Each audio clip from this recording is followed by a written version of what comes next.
Hello guys, good morning. तो कैसे हो आप सभी? होप्स हो आप सभी अच्छे होंगे। Welcome back to our new video. तो आज हम पढ़ेंगे a survey of Himachal history के अंतर्गत हमारा जो नेक्स्ट चैप्टर है वह है 1857 का विद्रोह और हिमाचल। तो आज हम बात करेंगे 1857 के विद्रोह के समय हिमाचल की रियासतों की क्या भूमिका रही, विवेचना कीजिए। इसके कारण, घटना व प्रभाव का वर्णन भी हम करेंगे। तो चलिए स्टार्ट करते हैं आज की हमारी वीडियो। हिमाचल प्रदेश में अंग्रेज सरकार के विरुद्ध विद्रोह की पहली चिंगारी कसौली की सैनिक छावनी में भड़की। 20 अप्रैल सन 1857 को अंबाला राइफल डिपो के 6 देसी सैनिकों ने कसौली में एक पुलिस चौकी को आग के हवाले कर दिया। इस अग्निकांड में चौकी जलकर राख हो गई तथा घुड़सवार सैनिक किसी प्रकार जान बचाकर भाग निकले। उन दिनों हिमाचल के पहाड़ी क्षेत्रों में अंग्रेज सैनिक शक्ति का सबसे बड़ा केंद्र कसौली सैनिक छावनी थी। यहाँ देसी नसीरी सेना तथा पुलिस के साथ साथ लगभग 300 ब्रिटिश सैनिक अधिकारी तथा जवान नियुक्त थे। क्रांतिकारियों ने इस शक्तिशाली केंद्र में आतंक मचाकर ब्रिटिश राज्यों को चुनौती दी। कसौली की घटना के बाद अंग्रेज सरकार देसी सैनिकों तथा साधारण कर्मचारियों के प्रति सशंकित हो गई। अतः भारतीय सैनिकों पर कड़ी नज़र रखी जाने लगी। देसी जनता के प्रति अंग्रेजों का व्यवहार और ज़्यादा कठोर होता चला गया। परिणामस्वरूप जनसाधारण तथा देसी सैनिकों का असंतोष क्रोध में परिवर्तित हो गया।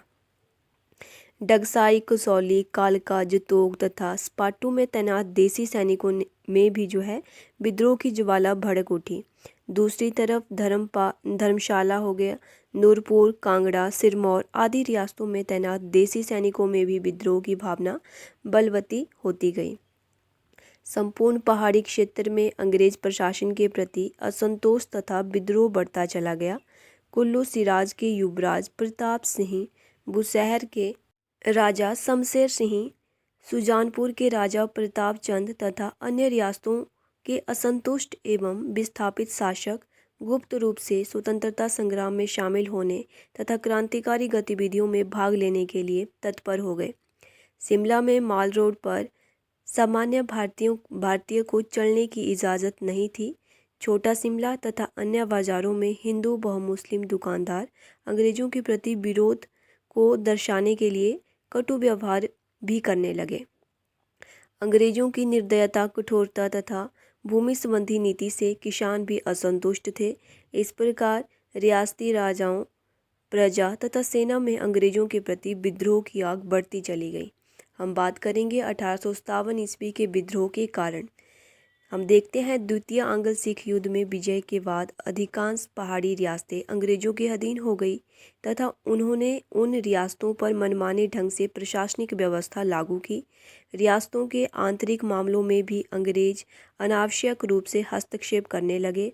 इससे इन रियासतों के शासक ही नहीं बल्कि साधारण जनता भी अंग्रेजों को अपना शत्रु मानने लगी। 1849 ईस्वी में कांगड़ा समूह की रियासतों ने राम सिंह पठानिया के नेतृत्व में अंग्रेजों के खिलाफ खड़े होने का उत्साह जगा तथा अंग्रेजों के विरुद्ध विद्रोह की भावना बलवती होने लगी। 1857 ईस्वी से पूर्व हिमाचल में ऐसी कई घटनाएं घटित हुई जो कि 1857 ईस्वी के स्वतंत्रता संग्राम की शुरुआत के लिए प्रेरणा सिद्ध हुई। जैसे कि पहाड़ी राजाओं की नाराजगी, साधारण जनता के साथ साथ देसी शासक भी अंग्रेजों की तानाशाही से परेशान हो चुके थे। अंग्रेज अधिकारियों के अनावश्यक हस्तक्षेप तथा कठोर नियंत्रण से शिमला की पहाड़ी रियासतों के देसी राजा असंतुष्ट थे। दूसरी तरफ कांगड़ा की पहाड़ी रियासतों में कई राजवंशों का अस्तित्व खत्म करने की नीति के कारण इस क्षेत्र के सामंतों तथा राजाओं में असंतोष की भावना व्याप्त हो गई। शासक वर्ग भी अपनी खोई हुई शक्ति तथा सत्ता को फिर से प्राप्त करने के लिए व्याकुल थे। नेक्स्ट है सैनिकों से भेदभाव। अंग्रेज सरकार देसी सैनिकों तथा अंग्रेज सैनिकों में भेदभाव करती थी। कोई भी भारतीय सैनिक अफसर नहीं बन सकता था। सेना का सबसे बड़ा भारतीय अफसर ब्रिटिश सेना के सबसे छोटे अंग्रेज अफसर के अधीन होता था। हिंदू, मुस्लिम तथा सिख सैनिकों को ईसाई बनाने के प्रयत्न किए जा रहे थे। भारतीय सैनिकों की तुलना में अंग्रेज सैनिकों को 7 से 8 गुना अधिक वेतन जो है दिया जाता था। नेक्स्ट है हमारे पास जनसाधारण की नाराजगी। अंग्रेजों द्वारा लागू की गई नई प्रशासनिक व्यवस्था के खिलाफ सभी पहाड़ी रियासतों में व्यापक असंतोष की भावना फैली हुई थी। लोगों के धार्मिक जीवन तथा सामाजिक रीति रिवाजों में अंग्रेज अधिकारियों के अनावश्यक हस्तक्षेप तथा अंग्रेजी सरकार की पक्षपातपूर्ण नीतियों ने भी लोगों में रोष उत्पन्न कर दिया था। हिमाचल के पहाड़ी क्षेत्र के सीधे साधे लोगों को असभ्यहीन तथा पिछड़ा हुआ कहकर उनका अपमान किया जाता था। इस प्रकार अंग्रेजों की दोषपूर्ण सामाजिक एवं प्रशासनिक नीतियों के कारण लोगों में उनके प्रति विद्रोह की भावना जागृत हो गई थी। नेक्स्ट है लॉर्ड डलहौजी की नीतियाँ। डलहौजी के समय में भारतीय प्रदेशों को विजयों, लैप्स की नीति, कुप्रबंधन, समर्पण आदि अनेक बहानों से अंग्रेजी राज्य में अंधाधुंध ढंग से मिलाया गया। इससे भारतीय शासक तथा जनता दोनों ही अंग्रेजों के दुश्मन बन गए। इसके पश्चात है अफवाहों की भूमिका। साधारण लोगों में विशेषकर सेना में यह अफवाह बड़े जोर शोर से फैल रही थी कि भारत में अंग्रेजों का राज्य 100 वर्षों तक ही रहेगा। अंग्रेजों ने भारत में अपना राज्य जो है 1757 ईस्वी की प्लासी की लड़ाई को जीतकर प्राप्त किया था। 1857 ईस्वी में भारत पर उनके राज्य के 100 वर्ष पूर्ण होने वाले थे। इसी कारण लोगों तथा सैनिकों के मन में यह विश्वास दृढ़ हो रहा था कि अब भारत में अंग्रेजी राज्य के दिन गिने चुने ही बचे हैं। इस मनोवैज्ञानिक कारण ने भी लोगों तथा सैनिकों को अंग्रेजों के विरुद्ध लड़ने के लिए उत्तेजित कर दिया। इसके पश्चात है सामान्य भर्ती अधिनियम। लॉर्ड कैनिंग द्वारा पास किए गए सामान्य भर्ती अधिनियम के अनुसार अब सैनिकों को लड़ने के लिए भारत या भारत से बाहर कहीं भी भेजा जा सकता था, लेकिन समुद्र पार जाने को अनेक सैनिक धर्म के विरुद्ध कार्य मानते थे, इसलिए उन्होंने इस कानून का कड़ा विरोध किया। नेक्स्ट है हमारे पास चर्बी वाले कारतूस। 1857 ईस्वी में सेना में एक नई प्रकार की राइफल का प्रयोग शुरू हुआ, जिसे एनफील्ड राइफल कहा जाता था। इन पर गाय या सूअर की चर्बी लगी होती थी। सैनिकों ने इसका प्रयोग करने से मना कर दिया। जब जबरदस्ती उनसे इन कारतूसों का प्रयोग कराने की कोशिश की गई तो कई छावनियों में विद्रोह खड़ा हो गया। सबसे पहले 28 मार्च सन 1857 को 34 नेटिव इन्फेंट्री के एक सैनिक मंगल पांडे ने चर्बी वाले कारतूस का प्रयोग करने से मना कर दिया तथा अपने अन्य साथियों को भी धर्म की रक्षा हेतु अंग्रेजों के खिलाफ हथियार उठाने के लिए उकसाया। तो ये थे हमारे पास कारण। नेक्स्ट हम बात करेंगे 1857 ईस्वी के विद्रोह की घटनाएं। तो क्या होता है कि हिमाचल प्रदेश के विभिन्न क्षेत्रों में भी देसी राजाओं, साधारण प्रजा तथा सैनिकों ने अंग्रेजी हुकूमत का जमकर विरोध किया। अलग थलग पड़े हुए पहाड़ी लोगों ने इस स्वाधीनता संग्राम में बढ़ चढ़कर भाग लिया। 11 मई सन 1857 को मेरठ, अंबाला तथा दिल्ली में विद्रोह तथा कत्लेआम की सूचना शिमला पहुंची। ब्रिटिश सेना के commander in chief general George एनसन ने स्पाटू, डगसाई, जतोग तथा कसौली सैनिक छावनियों को अंबाला के लिए कूच करने का हुक्म दिया। वह स्वयं भी हड़बड़ाहट में अंबाला की तरफ चल पड़ा। देसी सेना ने उसके हुक्म की तामील नहीं की। हम बात करेंगे शिमला क्षेत्र में आतंक। जनरल निकोलस पेनी के निर्देशानुसार 800 यूरोपियन स्त्री, पुरुष तथा बच्चे पहले चर्च में और उसके बाद शिमला बैंक में इकट्ठे हुए। लॉर्ड विलियम हे, जो कि शिमला का डिप्टी कमिश्नर था, लोगों की सुरक्षा करने में नाकाम रहा। यूरोपीय लोगों ने डगसाई के सैनिक बैरकों तथा जुग्गा महल में शरण ली। हम बात करेंगे भीम सिंह के नेतृत्व में नसीरी बटालियन का विद्रोह। जतोग में तैनात गोरखा बटालियन, जिसको नसीरी बटालियन कहा जाता था, ने देसी सेना के सूबेदार भीम सिंह के नेतृत्व में जतोग की छावनी तथा खजाने पर अधिकार कर लिया। 16 मई 1857 को कसौली की नसीरी टुकड़ी के देसी सैनिकों ने विद्रोह कर दिया तथा ब्रिटिश सेना पर आक्रमण कर दिया। अंग्रेज सैनिक कैप्टन ब्लैककॉल के साथ जान बचाकर छावनी में भाग निकले। नसीरी टुकड़ी ने वहां के खजाने पर कब्जा कर लिया तथा फिर जतोग की तरफ बढ़ गए। इन देसी सेना का नेतृत्व सूबेदार भीम सिंह की ही कर रहे थे। जतोग की तरफ बढ़ते हुए कसौली की क्रांतिकारी सेना ने रास्ते में हरिपुर नामक स्थान पर जॉर्ज एनसन के शिविरों में आग लगा दी तथा उनके शस्त्र और सामान लूट लिए। नसीरी सेना जब कसौली से चली गई तो क्रांति की बागडोर स्थानीय पुलिस गार्ड ने संभाल ली। छावनी थाने के दरोगा बुद्धि सिंह इनका नेतृत्व कर रहे थे। उनके नेतृत्व में क्रांतिकारियों ने कसौली के खजाने पर अधिकार कर लिया तथा अंग्रेजों से लड़ने के लिए जतोग की तरफ बढ़े। इनमें से कुछ को अंग्रेजों ने पकड़ लिया तथा कुछ मुठभेड़ में मारे गए। दरोगा बुद्धि सिंह स्वयं को गोली मारकर शहीद हो गए। 18 मई सन 1856 को डगसाई से कैप्टन ब्रूक्स, पाटू से कर्नल कॉन्ग्रीव तथा इसके साथ कैप्टन मोफट अपने अपने सैनिक दस्तों के साथ कसौली की सुरक्षा हेतु आ पहुंचे।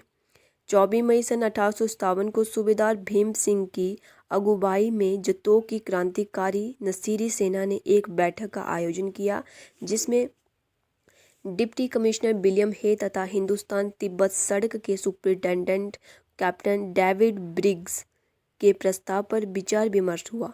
दिल्ली, मेरठ तथा अंबाला के क्रांतिकारियों की तरफ से सहयोग नहीं मिलने के कारण जतोग की नसीरी सेना द्वारा विद्रोह को स्थगित करने का निर्णय लिया गया। नेक्स्ट है बुशहर रियासत का रुख। 1857 ईस्वी के विद्रोह के समय बुशहर रियासत ने अंग्रेजों का साथ नहीं दिया। बुशहर के राजा शमशेर सिंह ने अंग्रेजों को 15,000 वार्षिक नजराना देना बंद कर दिया और उनको किसी भी तरह की सैनिक या आर्थिक सहायता भी नहीं दी। साथ ही उन्होंने अपनी रियासत को भी स्वतंत्र घोषित कर दिया। पहाड़ी रियासतों के राजनीतिक प्रतिनिधि और शिमला के डिप्टी कमिश्नर दोनों ही बुशहर के राजा के खिलाफ कार्यवाही करना चाहते थे, लेकिन सैनिकों के अभाव तथा हिंदुस्तान तिब्बत सड़क के निर्माण के कारण वे राजा के खिलाफ कोई कार्यवाही नहीं कर पाए। नेक्स्ट है रामप्रसाद बैरागी। शिमला में एक गुप्त संगठन अंग्रेजों के विरुद्ध गतिविधियां संचालित कर रहा था। इस संगठन के नेता रामप्रसाद बैरागी थे। 12 जून 1857 को इस संगठन के कुछ पत्र अंबाला के कमिश्नर जी.सी. वार्नस के हाथ लग गए। ये पत्र रामप्रसाद बैरागी द्वारा नसीरी बटालियन के सूबेदार को तथा महाराजा पटियाला के वकील को अंग्रेजों का विरोध करने के लिए भेजे गए थे। रामप्रसाद बैरागी को गिरफ्तार कर लिया गया और उसे अंबाला जेल में फांसी दे दी गई। नेक्स्ट है सिरमौर रियासत। 11 मई 1857 को जनरल जॉर्ज एनसन ने सिरमौर रियासत के नाहन में तैनात सिरमौर बटालियन के गोरखा सैनिकों को अंबाला कूच करने का हुक्म दिया, लेकिन बटालियन के सैनिकों ने उसका हुक्म मानने से इनकार कर दिया। सिरमौर के राजा शमशेर सिंह की आयु उस समय केवल 11 वर्ष थी। सरकार ने नाबालिग राजा की प्रशासन कार्य में सहायता करने के लिए कुंवर वीर सिंह तथा कुंवर सुरजन सिंह को राज्य का प्रशासक नियुक्त कर दिया, जिन्होंने सिरमौर बटालियन तथा प्रजा के असंतोष को शांत कर दिया। नेक्स्ट है चंबा रियासत। चंबा के लोगों ने 1857 के विद्रोह में सक्रिय भागीदारी नहीं की। चंबा का राजा श्री सिंह अंग्रेजों के प्रति समर्पित बना रहा। पंजाब के चीफ कमिश्नर तथा ब्रिटिश राजनीति प्रतिनिधि जॉन लॉरेंस के आदेशानुसार 16 मई 1857 से रियासत के सभी प्रमुख रास्तों पर पुलिस गार्ड का पहरा बिठा दिया गया। जालंधर में 36 नेटिव इन्फेंट्री तथा 61 नेटिव इन्फेंट्री के विद्रोह ने डलहौजी में रहने वाले अंग्रेजों के मन में भय उत्पन्न कर दिया। कुछ अंग्रेज महिलाएं तथा बच्चे चंबा के राजा की शरण में चले गए। नेक्स्ट है कांगड़ा रियासत की गतिविधियां। 14 मई 1857 को कांगड़ा के डिप्टी कमिश्नर मेजर रेनैल टेलर को विद्रोह की खबर धर्मशाला में मिली। कांगड़ा किले पर 40 नेटिव इन्फेंट्री देसी सेना का अधिकार था, जिसकी कमांड मेजर पैटरसन के हाथ में थी। इस रेजिमेंट में भी विद्रोह होने की आशंका से भयभीत अंग्रेज अधिकारी इस किले को वफादार सेना के अधिकार में लेना चाहते थे। कांगड़ा के डिप्टी कमिश्नर ने पुलिस बटालियन की सुरक्षा में कांगड़ा किले में जाकर शरण ले ली। इससे धर्मशाला में स्थिति जो है अत्यंत खराब हो गई। 4 नेटिव इन्फेंट्री के स्थानीय कमांडर बिल्की ने देसी सैनिकों का विद्रोह का रास्ता छोड़कर आत्मसमर्पण करने के लिए मना किया। इस प्रकार कांगड़ा व नूरपुर के किलों पर अंग्रेजों का पूरी तरह से अधिकार हो गया। नेक्स्ट है मंडी रियासत की स्थिति। 1857 के विद्रोह के वक्त मंडी रियासत के राजा विजयसेन की उम्र केवल 10 वर्ष थी। अंग्रेजों ने मंडी राज्य का वजीर तथा प्रशासक वजीर गोसाऊ को नियुक्त कर दिया। वजीर गोसाऊ अंग्रेजों का वफादार था। उसने विद्रोह की आग को भड़कने से पूर्व ही शांत कर दिया तथा विद्रोह को दबाने में अंग्रेजों की सहायता की। नेक्स्ट है कुल्लू क्षेत्र में बगावत।